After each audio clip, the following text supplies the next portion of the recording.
भूख लागी तकियावे पड़ी पिजा राजा जी। भूख लागी तकियावे पड़ी पिजा राजा जी।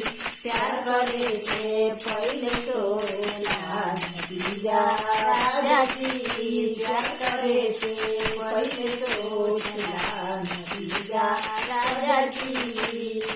प्यार करे से पहले तो नतीजा राजा जी। प्यार करे से पहले सोचला नतीजा राजा जी। मोर बहिनियों के बने परिया राजा जी। मोर बहिनियों के बने परिया राजा जी।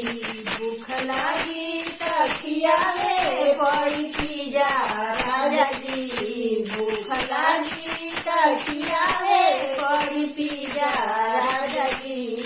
प्यार करे से पहले सोचला पिजा राजा जी।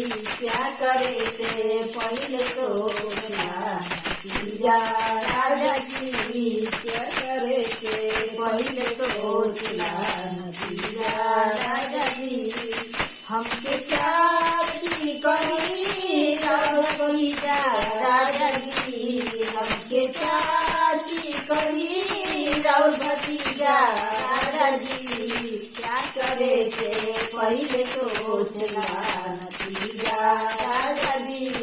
प्यार करे से पहले सोचला नतीजा राजा जी।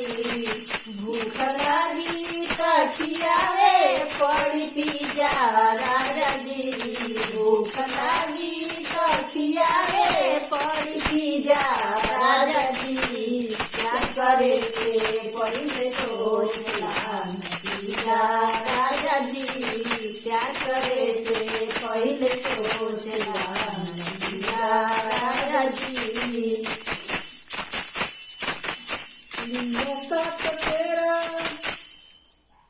लिया साथ फेरा सात वचन निभाई। लिया सात फेरा सात वचन निभाई।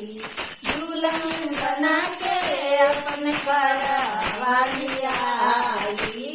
दुल्हन बना के अपन करवा लिया। प्यार करे से पहले सोचला नतीजा राजा जी। प्यार करे से पहले सोचला नतीजा राजा जी। भूख लागी तकियावे पड़ी पिजा राजा जी।